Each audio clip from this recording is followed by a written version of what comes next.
Part 1. You are going to listen to a telephone conversation between a caller and a call centre operator. As you listen, complete the numbered spaces in the identification form in the book. First, you have some time to look at questions 1 to 5.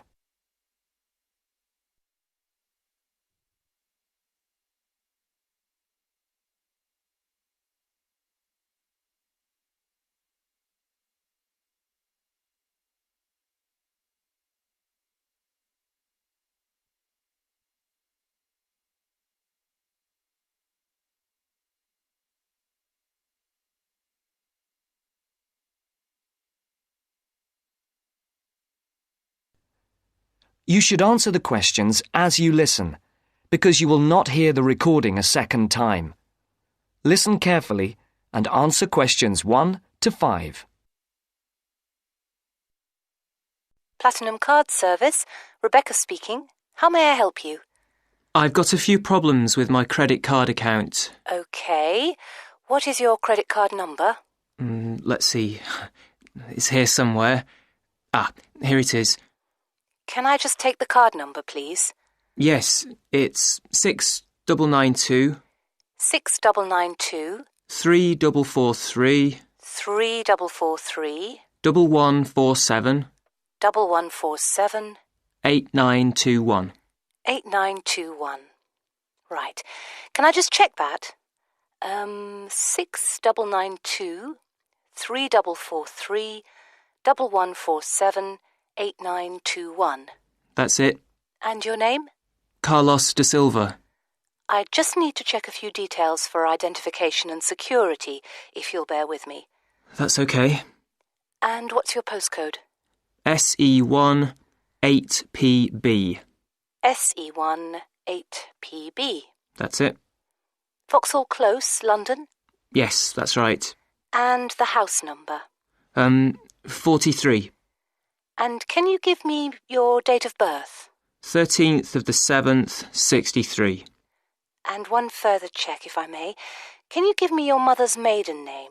Yes, it's Moore. Is that Moore? Yes, that's it. Before the caller and operator continue their telephone conversation, look at questions 6 to 10.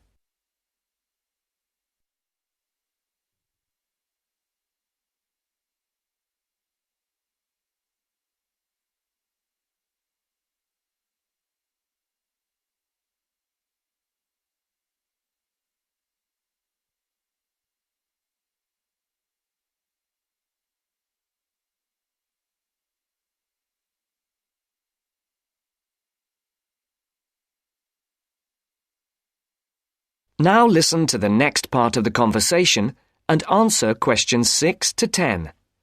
For these questions, there are 3 alternatives: A, B, and C. Decide which alternative is the most suitable answer and circle the correct letter. Yes. Now, can we get on with this? Yes, sir, certainly. I'm sure you'll appreciate that all these checks are necessary for security reasons. So, what exactly is the problem? Problems? Okay. Well, first, your computer seems to have gone mad. I sent you £500 and on the statement for the account it shows that I only paid £300. Yes.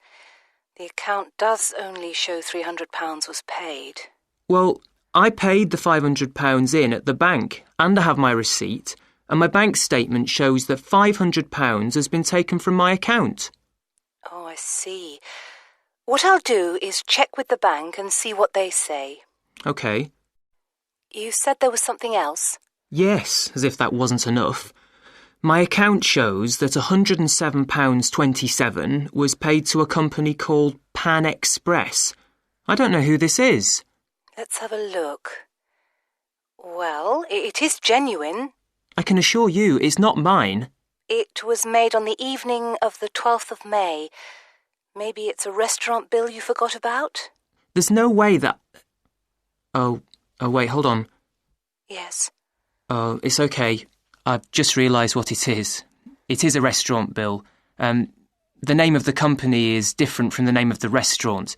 My mistake. I'm sorry. That's okay. Was there anything else? I don't know if I dare. What is it anyway? Well, it's, the amount of interest seems to have gone up. If you look at your statement for April, you'll see that the rate went down from 16.27% to 14.99% that month. Oh, yes, you're right. Was that everything? Yes, basically it is. Okay. And can you check my payment? Oh yes, I'll do it. Can I phone you back? I'll be at home for the next 2 hours. I have to leave at 11. Right. What's your number? 020 7989 7182. Hold on. 020 7979? No, it's 7989 and then 7182. So it's 020 7989 7182. Yes, that's it. Okay, I'll phone you straight back. Thanks. Bye. That is the end of part 1. You now have half a minute to check your answers.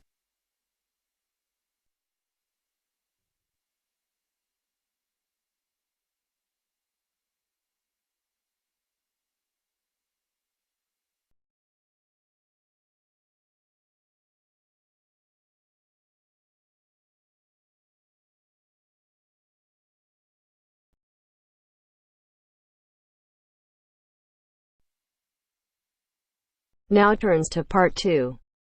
Part 2. You will hear a library assistant talking about the library she works in. You now have 30 seconds to read questions 11 to 15.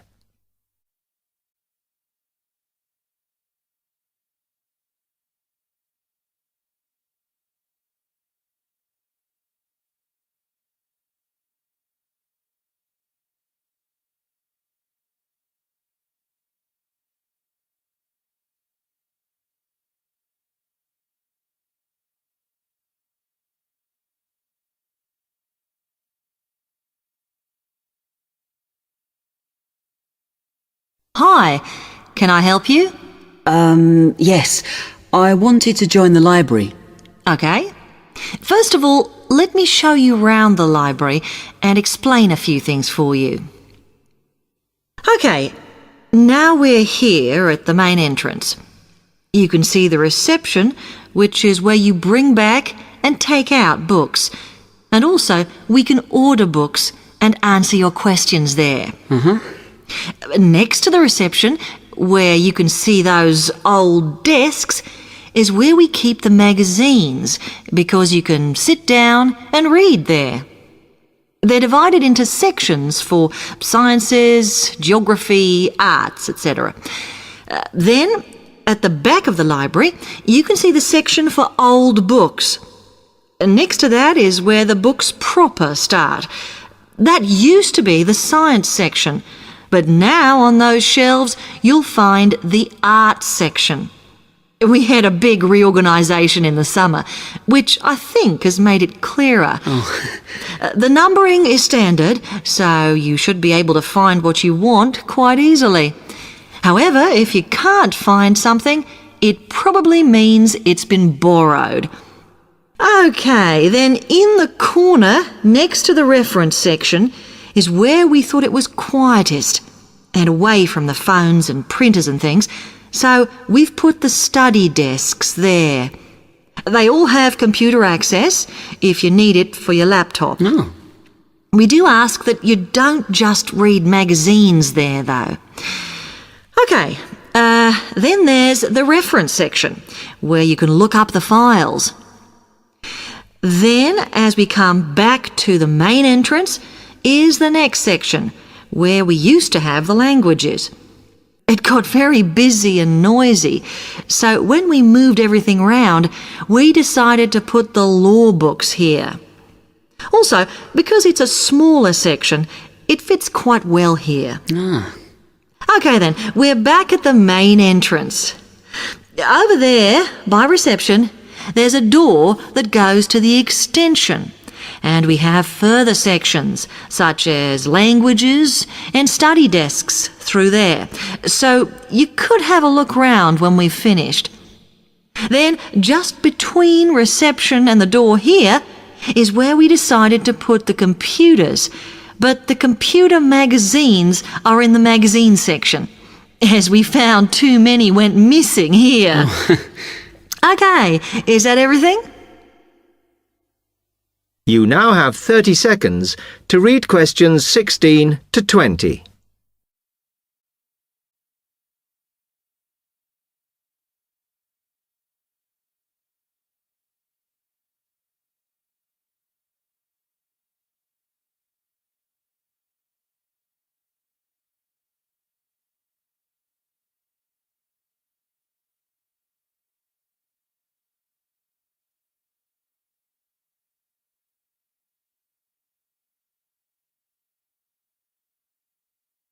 That's great, thanks. Can you just tell me a bit about borrowing and the rules and whatever? Of course. Over the last 2 months, we've been introducing a new system for this, and you can now take books out for 6 weeks. That's generally enough for most people. We usually get books back within 30 days. Of course, you may decide to renew the period. You used to have to come in to get the book stamped because we don't like doing it over the phone, as there's no record of it. But now you can do all that via email. Oh. If you do forget to renew, then we do make a charge, I'm afraid. That helps our costs, of course, but we do insist on it.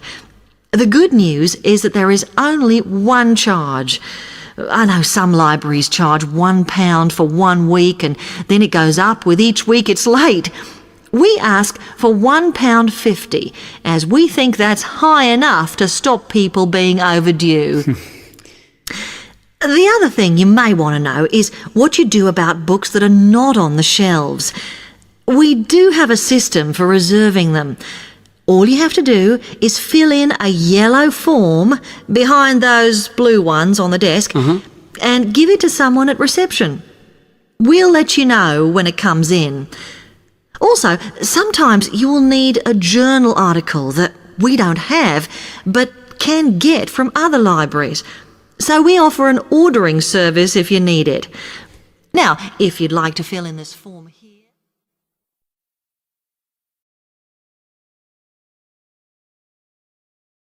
That is the end of part 2. You now have half a minute to check your answers.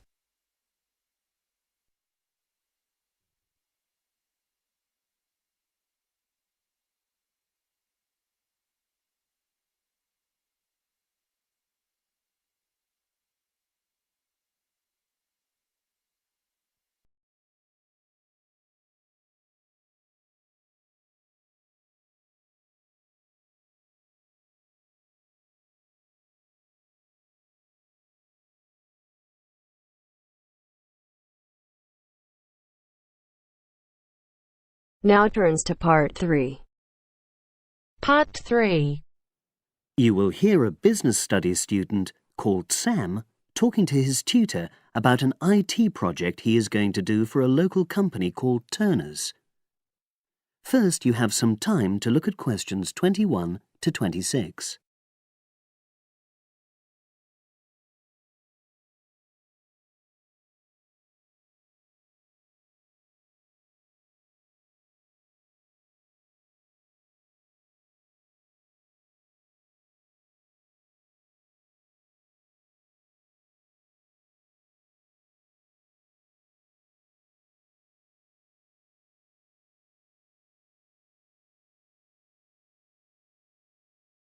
Now listen and answer questions 21 to 26. Hello, Sam. Come in and sit down. Thanks.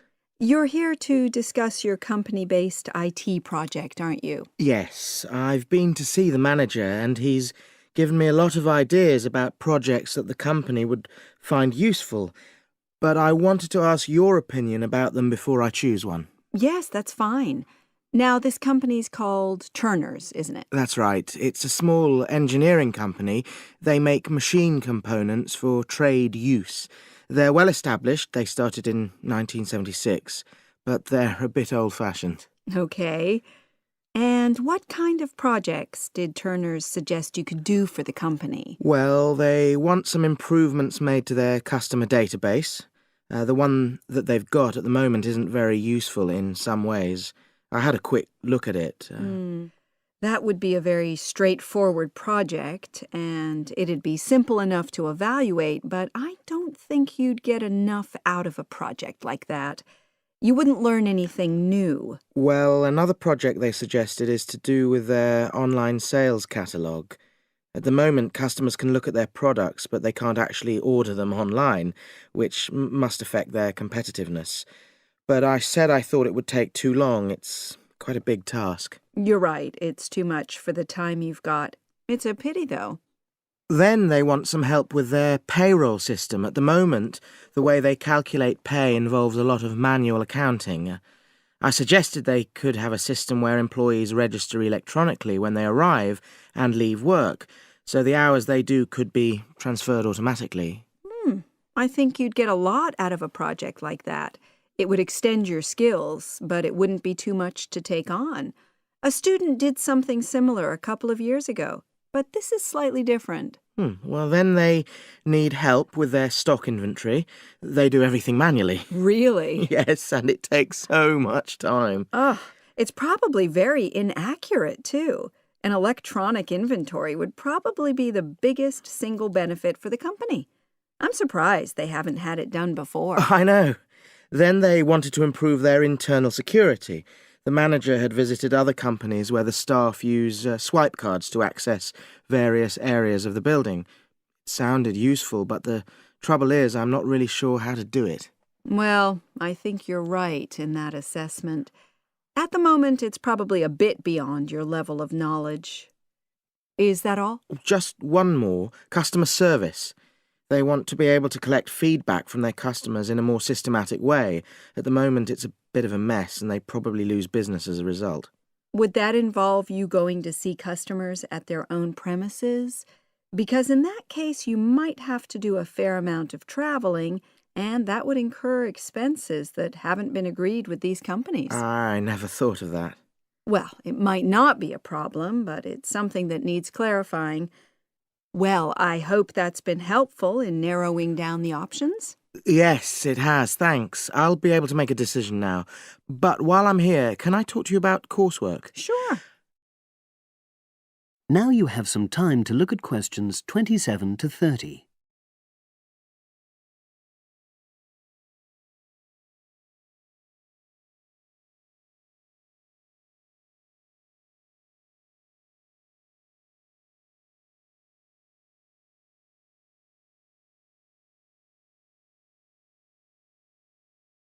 Now listen and answer questions 27 to 30.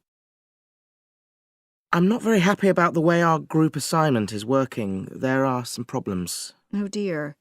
Are people just not getting on with each other? That's the worst thing. Actually, we're all friends. It's not that. But when we're having a discussion about the assignment, one or two people end up doing all the talking and the rest don't say anything. It's a bit frustrating because we need plenty of debate. Well, that's a common observation. You're studying in a group with people from all over the world, and you all have your own ways of participating. In some places, students are more used to listening than talking, and vice versa. I suppose you're right. I'll try to remember that. Does everyone pull their weight as far as sharing the workload is concerned? I'd say they do, yes. And our group elected a leader. She's very good at making sure no one's overloaded. But personally, I feel that there are just too many of us in the group. Whenever we try to arrange a meeting, there's always at least one person who can't make it. It's not anyone's fault, it's just that we've all got slightly different timetables. Well, I'm glad you've talked to me about it. Feedback is always useful. Is there anything else you're concerned about? There are a couple of problems with lecturers that all the students are talking about. Last semester we had negative feedback about the way lectures were organized. There were several occasions when the wrong room had been booked or the same room had been booked twice, that sort of thing. Is that still a problem? That hasn't happened at all as far as I know. Oh, good. It's sorted out then. But I don't know the reason, but some of the staff often turn up late, so we miss 10 or 15 minutes of our lecture time. It might be because they've been copying handouts for students. I think there's a queue for the machine sometimes. Well, I'll look into that. Thank you for telling me. Anything else? The other thing is that it can be very difficult to get to see a lecturer individually. They're all very supportive and friendly when you do manage to find them, but often they're not in their office, even at times when they're meant to be available for consultation. Okay, that's helpful. Now, before you leave, That is the end of part 3. You now have half a minute to check your answers.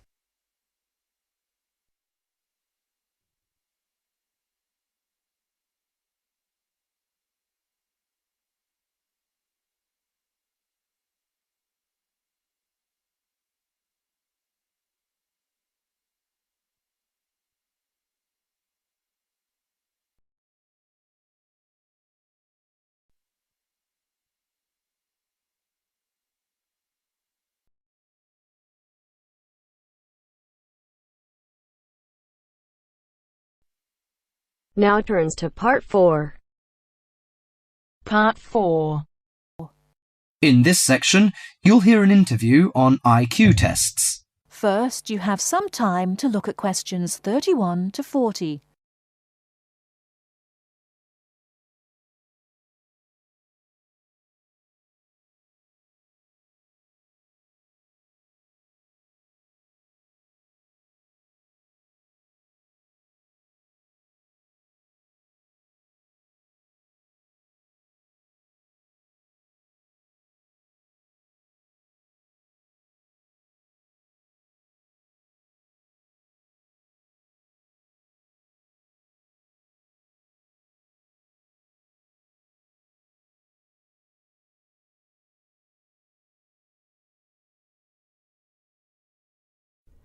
Now, listen carefully and answer questions 31 to 40.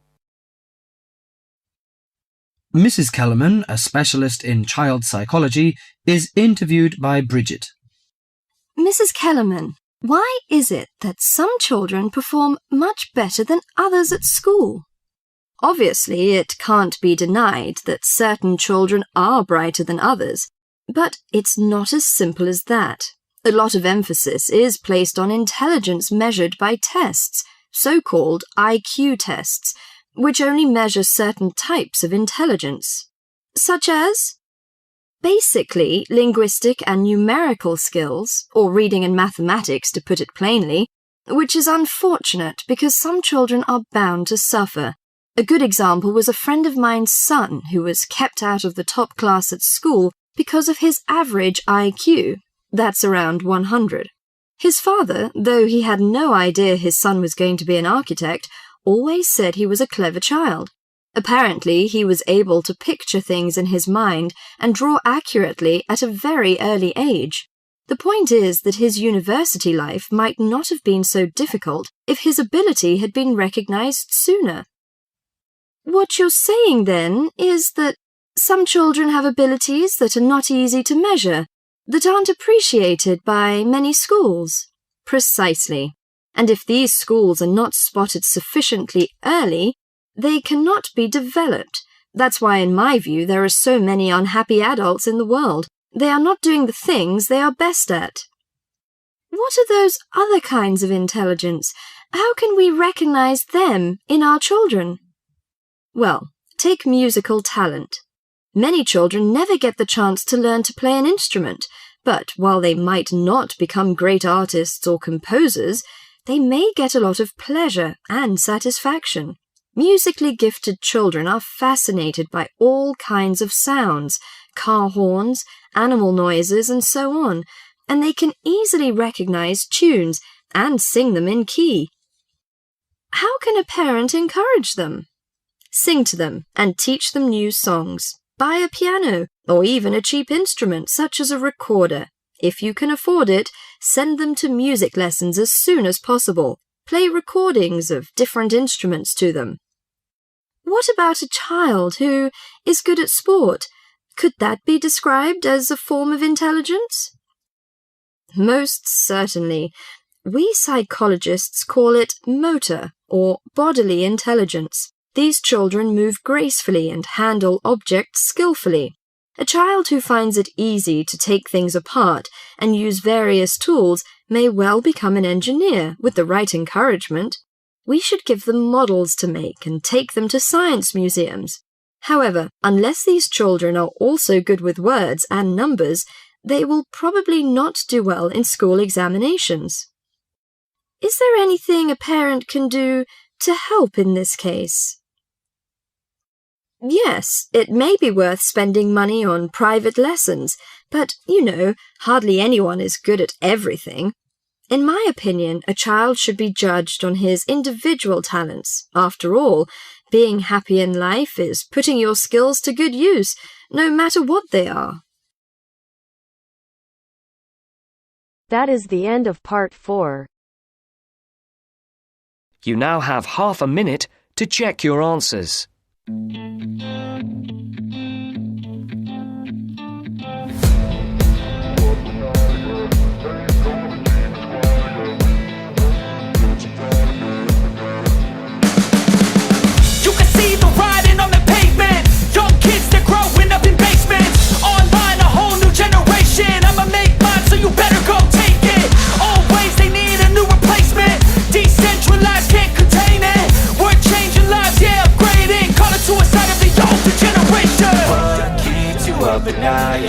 Make all the demons quiet, yeah. We were built to thrive, yeah.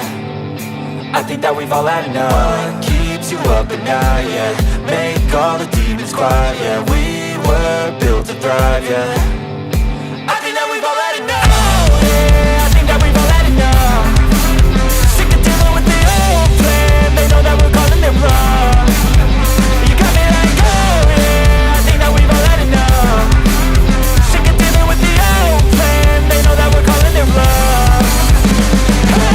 It's too late to try to go contain it. A generation fueled by creation. We live lives on a small screen nation. We control the airwaves, no negotiation.